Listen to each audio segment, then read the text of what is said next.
শীতের শেষ সীমা ছুঁয়ে থাকা অ্যান্টার্কটিক ওশেনে বরফ ঢাকা জলের উপর দিয়ে গল্পটা শুরু হয়। হাড় কাঁপানো উইন্টার স্টর্মের মাঝে একটা বিশাল শিপ জমে থাকা বরফের সাগরের মাঝখানে একদম আটকে পড়ে আছে। ক্যাপ্টেন প্রাণপণে চেষ্টা করছে কিভাবে যেন শিপ আর তার যাত্রীদের সেফলি বার করা যায়, কিন্তু ঠান্ডা যেন প্রতি মিনিটে আরও নিষ্ঠুর হয়ে উঠছে। বাঁচার সম্ভাবনা প্রায় শেষ। হঠাৎ এক তুষার ঝড়ের রাতে বরফের ভিতর দিয়ে তারা একটা কান ফাটানো চিৎকার শোনে। কেউ সাহায্য চাইছে। ক্যাপ্টেন আর কয়েকজন ক্রু মেম্বার তড়িঘড়ি করে এগিয়ে যায়। তারা দেখে একজন মানুষ বরফের মাঝে দাঁড়িয়ে কাঁপছে আর মরিয়া হয়ে বলছে, প্লিজ আমাকে নিয়ে যান কিংবা মেরে ফেলুন, কিন্তু আমাকে এখানে ছেড়ে যাবেন না, দয়া করে। লোকটার কষ্ট দেখে ক্যাপ্টেনের মন নরম হয়ে যায়। তিনি তাকে তুলে নিয়ে আসেন শিপে, কিন্তু ঠিক সেই মুহূর্তে দূর থেকে একটা অদ্ভুত শব্দ শোনা যায়, বরফ কাঁপানো গর্জন। কিন্তু কিছু একটা মনস্টার এর মতন এগিয়ে আসছে জাহাজের দিকে। সেই দানবটা আসলে সেই মানুষটার পিছু নিয়ে এসেছে, আর লোকটা এখনো কাঁদছে আর বলছে, হেল্প মি প্লিজ। বরফ, অন্ধকার, ঝড়, আর তার মাঝেই মানুষ আর মনস্টার, এই লড়াইয়ের শুরু এখান থেকে। ওই মুহূর্তে শুধু মনস্টারটার ভয়ঙ্কর আর্মস দেখা যাচ্ছে, আর সে এসে পুরো শিপের ক্রিউদের উপর একের পর এক হামলা শুরু করে। সবার চেষ্টা সত্ত্বেও কেউ ওকে থামাতে পারে না। গুলিও যেন তার উপর কোনো এফেক্ট ফেলে না। এটা দেখে একজন সোলজার একটা শক্তিশালী মিনি রকেট টাইপ গান নিয়ে আঘাত করে, কিন্তু তাতেও মনস্টাররা মরে যায় না, শুধু জাহাজের পাশ থেকে নিচে পড়ে যায়। রেগে গিয়ে মনস্টারটা পুরো শিপটাকে জোরে জোরে নাড়াতে শুরু করে। ভিতরে জিনিসপত্র ভেঙে চুরে যায়, আর সবাই এর প্রাণ তখন পার্টিকুলারলি চলে আসে।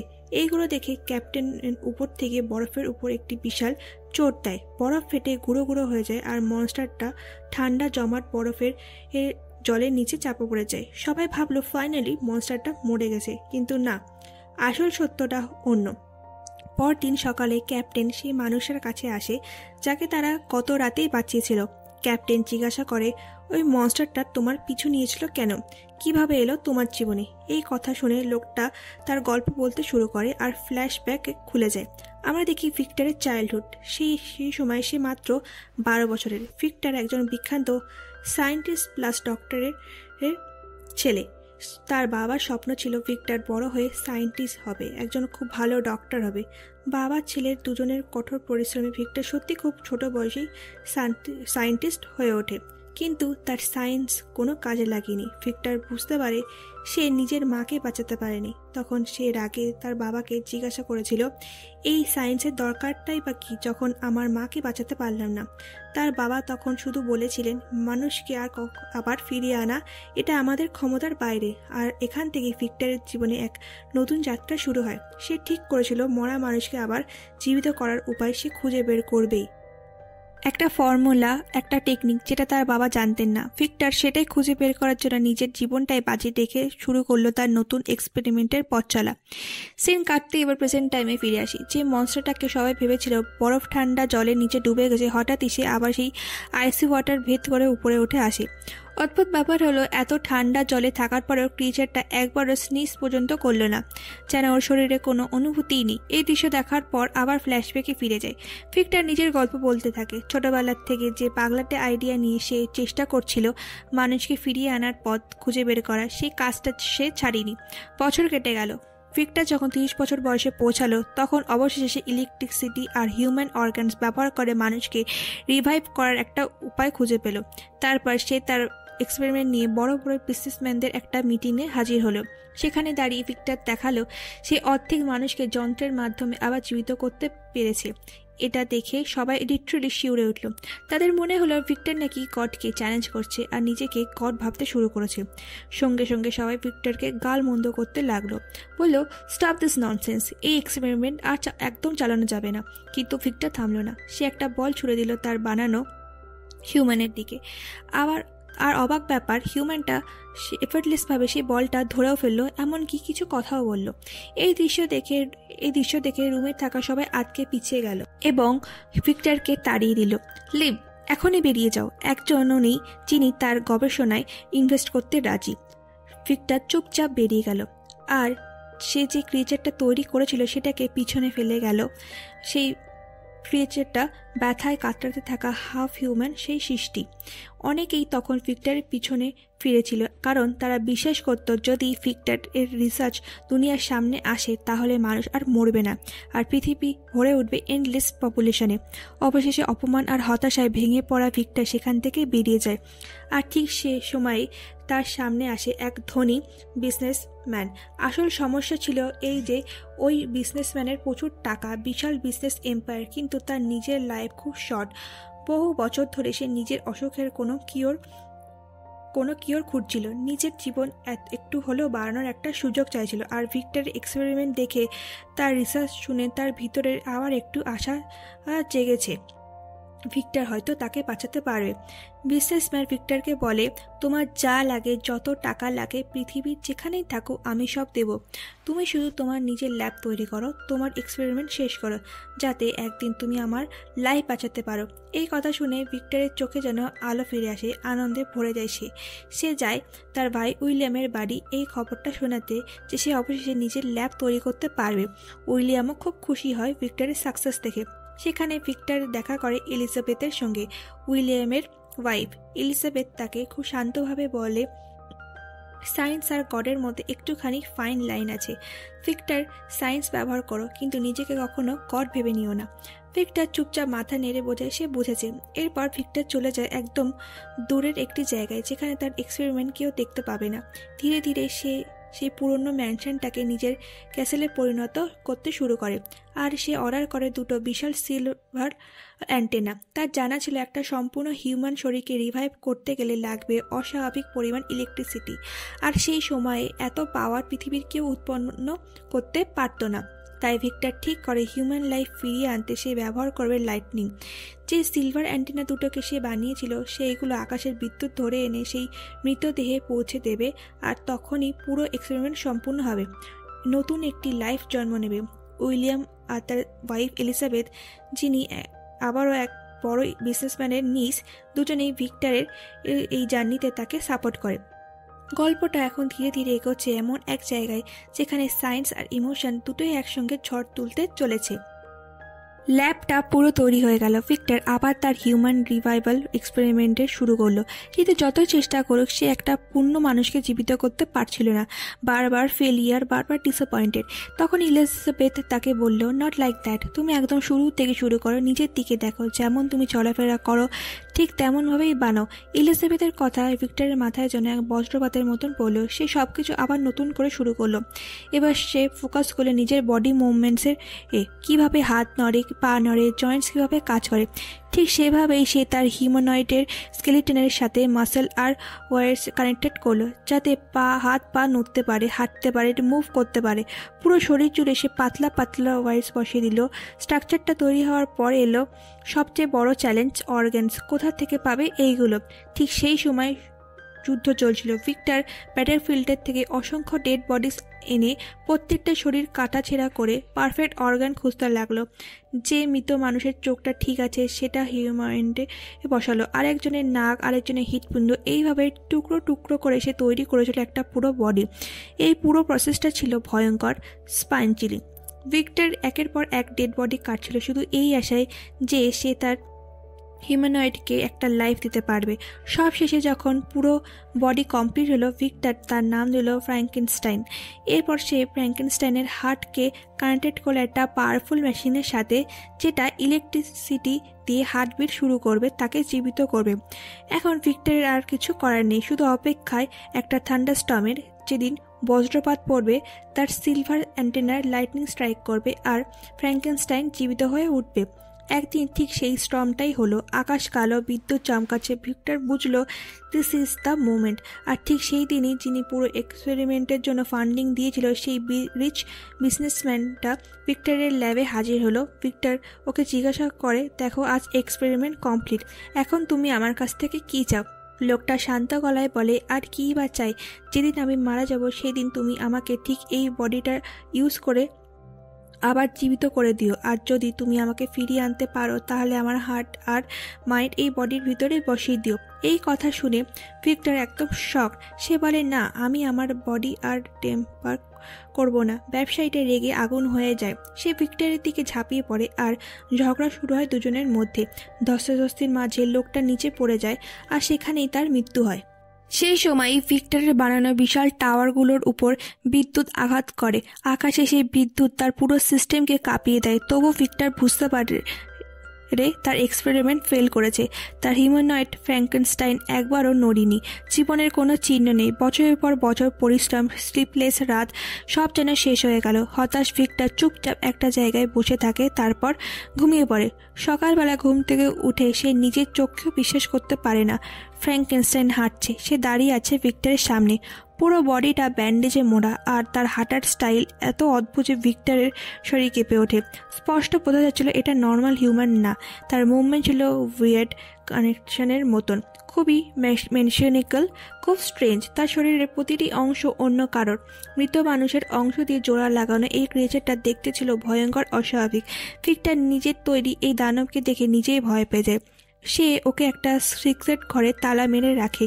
ভিক্টর বুঝতে পারে এই বিশাল ক্রিয়েচারের ব্রেন আসলে এক নিউবর্ন বেবির মতন, সারা দুনিয়ার থেকে আলাদা, অসহায়, কনফিউজড, কিন্তু তবুও বেঁচে আছে। ভিক্টর এখন তাকে কথা বলতে শেখায়। প্রথমে নিজের নাম বলে, আই অ্যাম ভিক্টর। ফ্র্যাঙ্কেনস্টাইন একইভাবে তার সেই ভয়ানক গলায় বলে, আই অ্যাম ভিক্টর।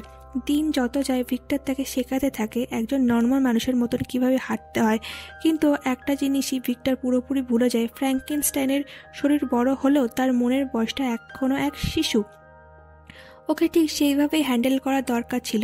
কিছুদিন পর ভিক্টরের ভাই উইলিয়াম আসে তার স্ত্রী এলিজাবেথকে নিয়ে। ওদের দেখে ভিক্টর ভয় পেয়ে যায়, কারণ এলিজাবেথের কাকাকে তো ভিক্টরই মেরেছে। এইদিকে ভিক্টর তখন এলিজাবেথের সঙ্গে দেখা করেনি। হঠাৎ এলিজাবেথ বেসমেন্টের থেকে কিছু আওয়াজ পায়।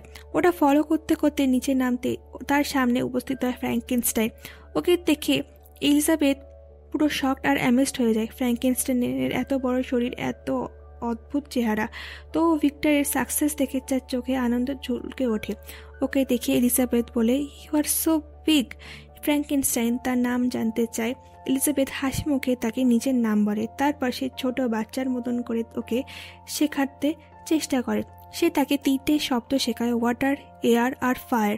ভিক্টর লক্ষ্য করে ফ্র্যাঙ্কেনস্টাইন তার কথার কিছুই বুঝছে না, কিন্তু এলিজাবেথের কথা সে খুব সহজেই ফলো করছে, কারণ এলিজাবেথ তাকে একদম চাইল্ডের মতন করে বুঝিয়ে দিচ্ছে। এটা দেখে ভিক্টরের মনে হিংসে কাজ করে। রাগে সে উইলিয়ামের দিকে ফিরে বলে, এলিজাবেথকে এখনই নিয়ে চলে যাও। যে ক্রিয়েচারটা আমি তৈরি করেছি এটা খুব ডেঞ্জারাস। এটা এলিজাবেথের কাকাকে মেরেছে। ভিক্টর উইলিয়ামকে লাশটা দেখায় এবং বলে, তুমি আর তোমার স্ত্রী জীবন বাঁচাতে চাইলে এখনই এইখান থেকে বেরিয়ে যাও। আমি আমার এই ক্রিয়েচারটাকেও শেষ করে দেব। ভাইয়ের কথা শুনে উইলিয়াম আর দেরি না করে সে এলিজাবেথকে নিয়ে সেখান থেকে বেরিয়ে যায়।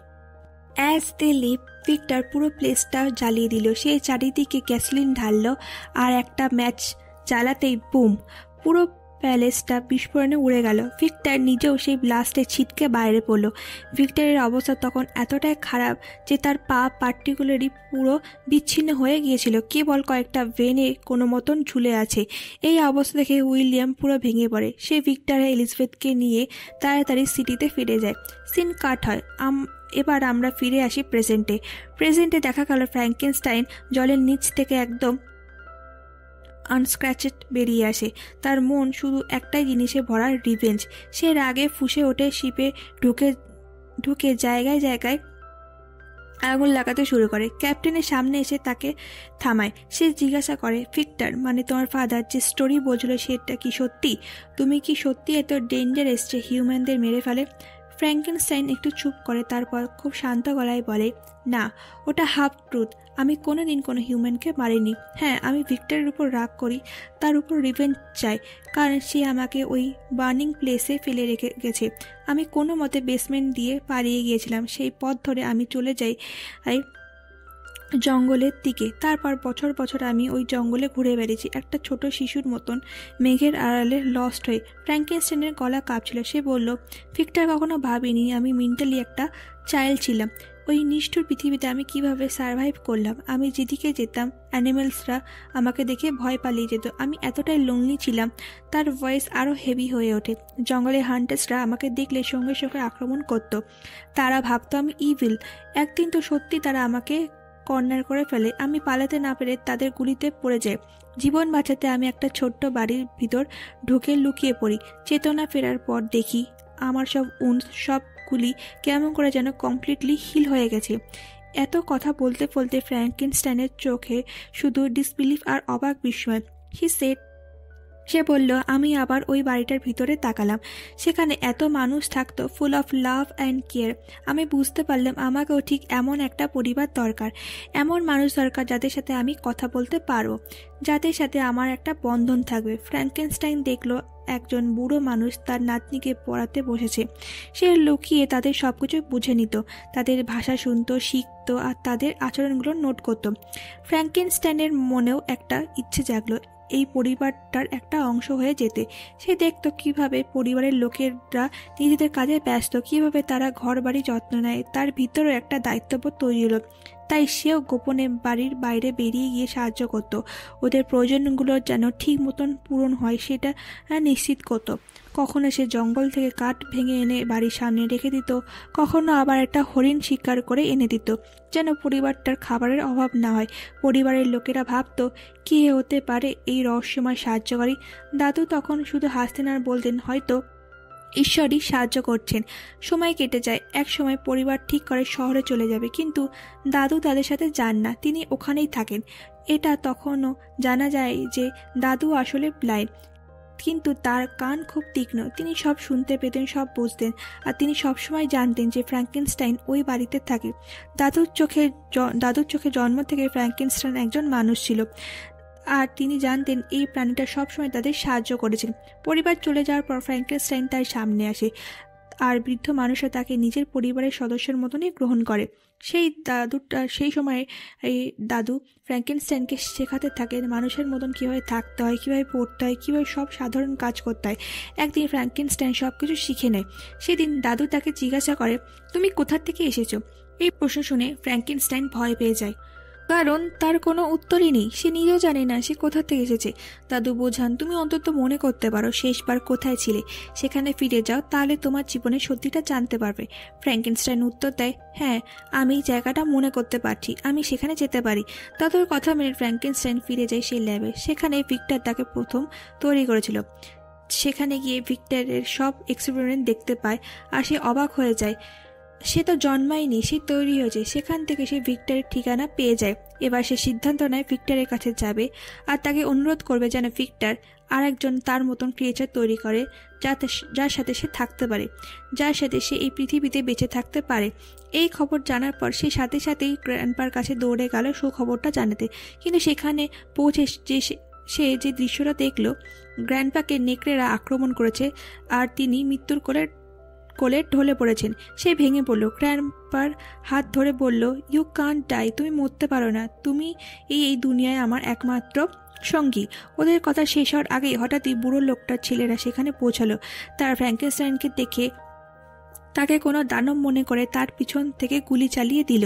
ফ্র্যাঙ্কেনস্টাইন বাঁচার জন্য দৌড়াতে লাগলো। লোকগুলো এত গুলি ছুড়ল যে শেষে সে মাটিতে লুটিয়ে পড়ল। তারা ভাবলে সে মারা গেছে, কিন্তু আসলে ফ্র্যাঙ্কেনস্টাইন শুধু অচেতন ছিল। পরের দিন তার চেতনা ফিরে এলো, কিন্তু গ্র্যান্ডপা আর সেখানে নেই। তার ছেলেরা গ্র্যান্ডপাকে নিয়ে চলে গেছে। সেই মুহূর্তে ফ্র্যাঙ্কেনস্টাইন বুঝে গেল এখন থেকে কি করতে হবে। ভিক্টরের ঠিকানা সে আগে খুঁজে ফেলেছিল, তাই এবার ঠিক করলে ওর কাছেই যাবে। যাত্রাপথে হঠাৎই সে ভিক্টর আর তার ভাই উইলিয়ামকে পার্টি করতে দেখল। পার্টিটা ছিল উইলিয়াম আর এলিজাবেথের বিয়ে। ভিক্টরের সেই আনন্দ ছটায় ফ্র্যাঙ্কেনস্টাইনের মাথা গরম হয়ে গেল। সে যন্ত্রণায় ফুটছে, আর ভিক্টর আরামসে তার জীবন কাটাচ্ছে। রাগে পাগল হয়ে সে ভিক্টরের উপর ঝাঁপিয়ে পড়ল আর চিৎকার করে বলল, I will kill you. Victor শান্ত গলায় বলল, I want you to kill me. আমি তোকে তৈরি করার পর থেকে রিগ্রেট করি এমন একটা হিডিয়াস ক্রিচারকে বাঁচিয়ে ভুল করেছি। ফ্র্যাঙ্কেনস্টাইন কাঁপা গলায় বলল, I am not a monster. কিন্তু ভিক্টর তাকে একদমই পাত্তা দিল না। সে বন্দুক তুলো ফ্র্যাঙ্কেনস্টাইনকে গুলি করার জন্য। ঠিক তখনই এলিজাবেথ ছুটে এসে সামনে দাঁড়ালো, আর সে গুলিটা ফ্র্যাঙ্কেনস্টাইনের বদলে এলিজাবেথের বুকে গিয়ে ফাঁসল। ফ্র্যাঙ্কেনস্টাইন আবারও ভেঙে পড়ল, কারণ গ্র্যান্ডপা এলিজাবেথ এই দুজনই তাকে মানুষ হিসেবে দেখেছিল, আর আজ দুজনকেই সে হারালো। দুঃখে হতাশায় ভাঙা হৃদয়ে ফ্র্যাঙ্কেনস্টাইন এলিজাবেথকে কোলে তুলে নিয়ে নিল আর সেই উন্মাদ পার্টির মাঝখান থেকে উঠে চলে গেল। সেই হাতাহাতিতে উইলিয়াম আহত হয়ে পড়ল। উইলিয়াম নিজের স্ত্রীকে নিজের সামনে মারা যেতে দেখে সে ট্রমা এখনো ভুলতে পারেনি। ভিক্টরকে উইলিয়াম বলল, you have ruined everything. Victor বারবার ক্ষমা চাওয়ার পরও কোনো লাভ হলো না। উইলিয়াম তাকে নিজের বাড়ির থেকে বের করে দিল। এবার ভিক্টরের ভিতরে জমে থাকা রাগ ফেটে পড়ল। ফ্র্যাঙ্কেনস্টাইন তার ভাইয়ের জীবন নষ্ট করেছে এই ভাবনায় সে পুরোপুরি জ্বলে উঠল। প্রতিশোধের আগুনে পুড়ে সে আবার ফ্র্যাঙ্কেনস্টাইনকে খুঁজে বের করলো এবং তাকে মারতে লাগলো। ফ্র্যাঙ্কেনস্টাইন রাগের মাথায় ভিক্টরের নাক কেটে দিল এবং ভিক্টর ঘোষণা করলো, I will have my revenge on you. Frankenstein শান্ত গলায় বলল, well, if you want revenge then find me. এই বলে সে চলে গেল এবং শুরু হলো বহু বছরের লুকোচুরি। অনেক বছর ধরে ভিক্টর তাকে তাড়া করতে লাগলো, এক জীবনের যত বোঝা, যত ব্যথা, সব বুকের ভিতর নিয়ে। যে বোঝা তার নিজের জীবনটাও কেড়ে নিতে পারত। একদিন ফ্র্যাঙ্কেনস্টাইন নিজে এসে দাঁড়ালো ভিক্টরের সামনে। সে বলল, what do you have to kill me? Give it to me. আমি নিজেই নিজেকে মেরে ফেলবো, কিন্তু যদি না বাঁচতে পারি তাহলে তোমাকে মেরে ফেলবো। ভিক্টর তাকে দিল ডায়নামাইট, একটা বম। ফ্র্যাঙ্কেনস্টাইন বিস্ফোরণে উড়ে গেল, কিন্তু আগের মতন সে মরল না। কিছুক্ষণ পর আবার বেঁচে উঠল। ঠিক সেই মুহূর্তে থেকে সে ভিক্টর পিছিয়ে লাগলো, কারণ কথা ছিল বাঁচলে ভিক্টরকে মেরে ফেলবে। ভিক্টর তার ভাঙা পা নিয়ে দৌড়াতে থাকলো, আর তখনই ভিক্টরের সাথে ক্যাপ্টেনের লোকজনের দেখালো। এটাই সেই সিন যা মুভি শুরুতে দেখানো হয়েছিল। এখন প্রেজেন্ট ডে ক্যাপ্টেন আর ভিক্টর সামনে বসে ফ্র্যাঙ্কেনস্টাইনের পুরো গল্প শুনিয়ে চলছে। সে ভিক্টরকে বলল, আমি কখনো তোমার থেকে কিছু চাইনি, আমি তোমাকে মারতেও চাইনি। শুরুতে শুধু একটা জিনিস চেয়েছিলাম, তোমার সাথে দেখা করে তোমাকে বলতে আরেকটা আমার মতন সৃষ্টি করে দাও, যার সঙ্গে আমি আমার জীবনটা কাটাতে পারি।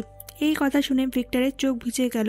সে কাঁদতে কাঁদতে বলল, আই ডিডন্ট ট্রাস্ট ইউ, তোমাকে যাকে আমি নিজেই সৃষ্টি করেছি। ভিক্টরের অবস্থা তখন খুবই খারাপ। সে মৃত্যুর দোরগোড়ায় দাঁড়িয়ে। মরে যাওয়ার আগে সে ফ্র্যাঙ্কেনস্টাইনকে বলল, তুমি আমার জায়গায় বেঁচে থাকবে আর আমাকে ক্ষমা করবে। ফ্র্যাঙ্কেনস্টাইন তাকে ক্ষমা করলো, যাতে সবার চোখে জল এসে গেল এই অদ্ভুত হৃদয় বিদারক সমাপ্তি দেখে। শেষে ফ্র্যাঙ্কেনস্টাইন বরফের পাহাড় ভেঙে তাকে মুক্ত করে সমুদ্রের দিকে ঠেলে দিল। সবাই বেঁচে গেল শুধু ফ্র্যাঙ্কেনস্টাইনের জন্য। জাহাজ দূরে সরে যেতে লাগলো, সবাই তাকে হাত নাড়ালো বিদায় জানিয়ে। ফ্র্যাঙ্কেনস্টাইন চুপচাপ দাঁড়িয়ে রইল। মানুষগুলো আবারও তার থেকে দূরে সরে গেল এবং সেই একাকিত্ব তাকে ভীষণ কষ্ট দিল। কিন্তু এবার সে দৃঢ়, এই একাকী জীবনটাই তাকে কাটাতে হবে। মুভিটা এখানেই শেষ, যেন এটাই ছিল তার ফাইনাল অপরিহার্য ভাগ্য। সো ফ্রেন্ডস, আজকের ভিডিওটা এখানেই শেষ। যদি ভালো লাগে লাইক আর কমেন্ট করতে ভুলো না, আর শেয়ার করুন আপনাদের ফ্রেন্ডসদের সাথে। আর হ্যাঁ, সাবস্ক্রাইব করে বেল আইকনটা অন রাখুন যাতে পরের ভিডিও মিস না হয়। Thanks for watching, see you in the next video.